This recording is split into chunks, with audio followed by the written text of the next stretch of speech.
జై శ్రీరామ్. అందరికీ నమస్కారం. వెల్కమ్ టు న్యూస్ అఖండ. నేను మీ కస్తూరి శ్రీధర్. మిత్రులారా, ఈ పాకిస్తాన్ ఆర్మీ చీఫ్ ఉంటాడు బుడంకాయ గాడు. వాడు ఎట్ట ఆలోచన చేస్తా అంటే, ఇప్పుడు ఈయన మన యువనేత ఉన్నాడు కదా, ఈయనకు మించి ఆలోచన చేస్తాడు ఆయన గారు. మామూలు మేధావి కాదు. కావాలంటే ఈ న్యూస్ చూడండి ఒకసారి, సూపర్గా ఉంటుంది. ఓకేనా? ఈ న్యూస్ చెప్పడానికి ముందు మీకు అందరికి కూడా ఒక చిన్న విజ్ఞప్తి. మన న్యూస్ అఖండ ఛానల్ నిర్వహణకు, అదేవిధంగా మన ఛానల్ను మరింత బలోపేతం చేసుకోవడం కోసం నెలలో ఒక్కసారి మీ శక్తి మేరకు మన ఛానల్కు ఆర్థిక సహకారం అందించాలని చెప్పేసి మిమ్మల్ని అందరినీ కూడా కోరుకుంటున్నా. అయితే ఈ స్క్రీన్ మీద వచ్చేసి క్యూఆర్ కోడ్ ఉంటుంది అనమాట. దాన్ని స్కాన్ చేసినా మీరు డబ్బులు పంపించవచ్చు. అలాగే కింద గూగుల్ పే, పేటిఎం దానికి సంబంధించిన నెంబర్ ఉంటుంది, దాని ద్వారా అయినా కూడా మీరు పంపించవచ్చు. అలాగే కామెంట్ బాక్స్లో అకౌంట్కు సంబంధించిన డీటెయిల్స్ ఉంటాయి. అలా అయినా కూడా మీరు మన ఛానల్కి అయితే డబ్బులు పంపించవచ్చు. ఒకవేళ ఏ విధంగా ప్రయత్నం చేసినా డబ్బులు గనక పోకపోతే అక్కడున్న స్క్రీన్ మీద ఉండే నెంబర్కు వాట్సాప్ ఉంటుంది అనమాట. అదే నెంబర్కు నాకు మెసేజ్ చేయొచ్చు.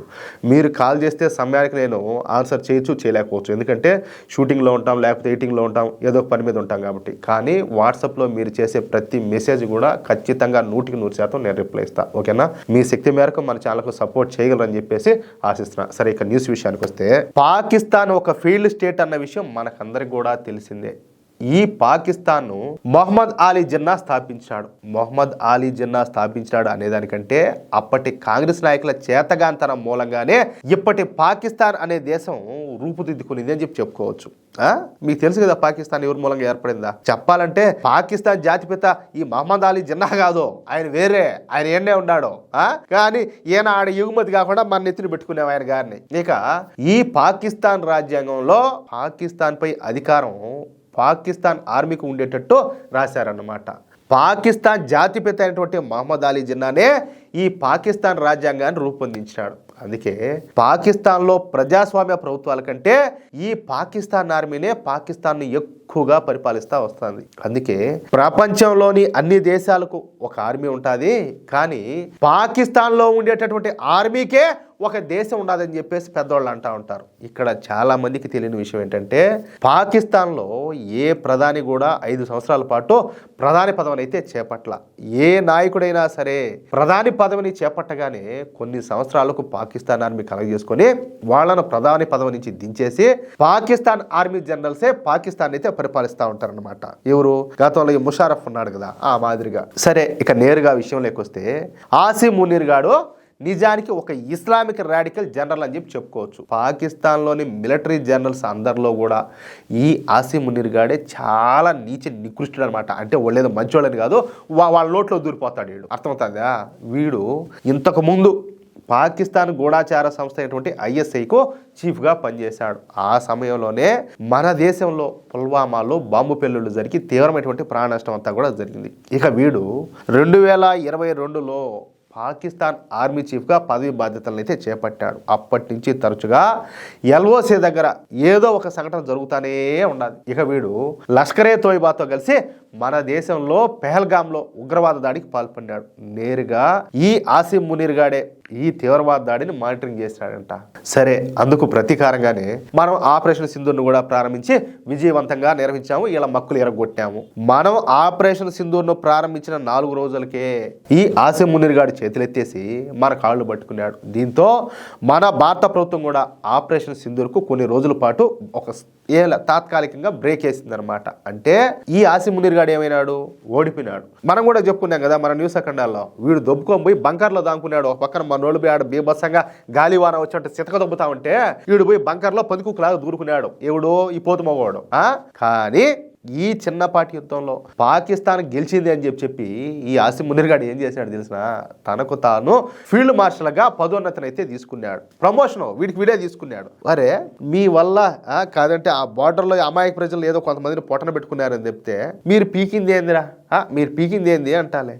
మామూలుగా అయితే ఏ దేశంలోనైనా ఫీల్డ్ మార్షల్ అంటే యుద్ధంలో గెలిచిన వాళ్ళకి ఇస్తారు. కానీ వీడు మాత్రం యుద్ధంలో ఓడిపోయినందుకు ఈ ఫీల్డ్ మార్షల్ పదవిని అయితే అందుకున్నాడనమాట. ఇక అప్పటి నుంచి ఈ ఫీల్డ్ మార్షల్ అయినటువంటి ఆసిమ్ మునీర్ గాడు పాకిస్తాన్ అధ్యక్ష పదవి పైన కన్నేశాడు. ఏం చెప్పాలా?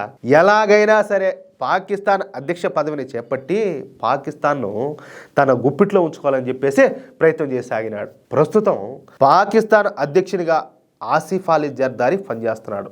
వీడు ఒక జోకర్ అని చెప్పుకోవచ్చు మామూలుగా అయితే. వీడి మూలంగా పాకిస్తాన్కు నయా పైసా కూడా ఉపయోగం కూడా లేదు. అందుకే ఈ పాకిస్తాన్ అధ్యక్షుడిని తీసేసి పదవి నుంచి తప్పించి ఈయన గారు ఎవరు ఆసిం మునీర్ అధ్యక్షుడైపోయి పాకిస్తాన్లో మళ్ళీ సైనిక రాజ్యం తీసుకురావాలని చెప్పేసి ఈ పాకిస్తాన్ ఫీల్డ్ మార్షల్ అయినటువంటి ఆసిం మునీర్ ప్రయత్నం చేసాగినాడు. పాకిస్తాన్లో మళ్ళీ సైనిక ప్రభుత్వాలు కనుక ఏర్పడితే తాము పాకిస్తాన్కు అండగా నిలబడలేమని, పాకిస్తాన్కు ఎటువంటి సాయం కూడా చేయమని, పాకిస్తాన్లో ప్రజాస్వామ్య ప్రభుత్వాలు ఉంటే తప్ప మేము పాకిస్తాన్కి ఏమీ చేయలేమని చెప్పి అరబ్ దేశాలు, అమెరికా, చైనాలు తేల్చి చెప్పేసినాయంట. దీంతో ఈ పాకిస్తాన్ ఆర్మీ చీఫ్ అయినటువంటి ఆసిం మునీర్ గారి ఆశలన్నీ కూడా అడియాసలు అయిపోయినాయి. ఈయన గారేదో అక్రమంగా పాకిస్తాన్కి అధ్యక్షుడైపోయి పాకిస్తాన్ను పాలించాలి అనుకుంటే కథలన్నీ కూడా అడ్డం తిరిగినాయి, కళలన్నీ కూడా కళ్ళలు అయిపోయినాయి. దీంతో ఈ ఆసిం మునీర్ గారు నిన్న మాట్లాడతా పాకిస్తాన్ ఒక గొప్ప దేశం, నిజంగానే చాలా గొప్ప దేశం కదా, మనకు కూడా తెలుసు ఆ విషయం. పాకిస్తాన్ను రక్షించడానికే దేవుడు నన్ను పుట్టించాడు, పాకిస్తాన్ దేశ రక్షణే నా ప్రథమ కర్తవ్యము, నేను నా జీవితాంతం కూడా పాకిస్తాన్ ప్రజల అభ్యున్నతి కోసమే పాటుపడతానని చెప్పేసి మామూలు డైలాగులు చెప్పాలా, అబ్బా ఎమోషనల్ డైలాగులు చెప్పినాడు. నేను ఒక పాకిస్తాన్ రక్షకుడిని అంతే తప్ప నాకు పదవుల మీద అధికారం మీద నాకు వ్యామోహం ఎంత మాత్రం కూడా లేదు, నేను అసలు అటువంటి వాడిని కానే కాదు, నాకు ఏ పదవి కూడా అవసరం లేదు, దేవుడు నన్ను పంపిన కార్యాన్ని నేను దిగ్విజయంగా పూర్తి చేస్తానని చెప్పేసి అబ్బా ఈడు చెప్పిన సొల్లు మామూలు సొల్లు కాదు. అయితే ఈయన గారు చెప్పడం భారతదేశం చేస్తున్నటువంటి దురాగతాల నుంచి పాకిస్తాన్ను కాపాడుతాను, భారత్ చేస్తున్నటువంటి సీమాంతర తీవ్రవాదం నుంచి పాకిస్తాన్ రక్షిస్తానంట ఈ ఆసిం మునీర్ గారు పిచ్చి కామెడీ అంతా కూడా చేశాడు. ఏంది సీమాంతర తీవ్రవాదమా భారత్ చేస్తుందా? ఓరి దరిద్రపు ముండా కొడక, భారత గనక తీవ్రవాదం చేయాలనుకుంటే ఈ పాటికి పాకిస్తాన్ అండాది. నీ పాకిస్తాన్ను ప్రేమించే వాళ్ళు ఈ భారతదేశంలో ఎందుకుంటారా? ఈ పాటికి ఎప్పుడో కొట్టుకోబోదురు అంతా కూడా. దీంతో ఒక్కసారిగా అంటే ఈ ముందు ఈడు అనుకునేది వేరు, తర్వాత జరిగింది వేరు, ఇప్పుడు ఈడు మాట్లాడుతుంది వేరు కదా, మొత్తం అంతా బాధపడిపోయి దీంతో ఒక్కసారిగా ఈ ఆసిం మునీర్ గారు యూటర్న్ తీసుకోవడం, పైగా ఈయన గారు ఒక దైవ కుమారుడని, పాకిస్తాన్కు రక్షకుడినని చెప్పేందుకు చేస్తున్నటువంటి ప్రయత్నం చూసి భారత్ కూడా ఆశ్చర్యపోతుంది. ఓరి నీ పాసుగల ఏంద్రా స్వామి నీకు అత్తంతా నోన్ని బిల్డప్ అనేసి. కానీ వీడు ఒక బఫుల్ లాంటి వాడని, వీడి మాటలు నమ్మడానికి లేదని చెప్పేసి భారత్లోని జాతీయవాదులంతా కూడా ఇప్పుడు సోషల్ మీడియాలో జోకులు పెరుస్తున్నారన్నమాట. అది విషయం కాదు. అసలు ఈ లపాకిగాళ్ల బతుకులు ఎవరికి తెలియక ఏందో వీళ్ళ సొల్లేందో వీళ్ళ కథ ఏందో నాకైతే అర్థమే కావడంలే. కానీ ఒకటి, ఉగ్రవాదాన్ని మతాన్ని అడ్డం పెట్టుకొని వాళ్ళు ఏదో పూట గడుపుతారు. అది గనక లేకపోతే ఈ పాటికి ఎప్పుడో పాకిస్తాన్ దేవాలా తీసి ఇంకా అంత చెట్టుకొకరు పొట్టకొకరు కొట్టుకోబోదురు.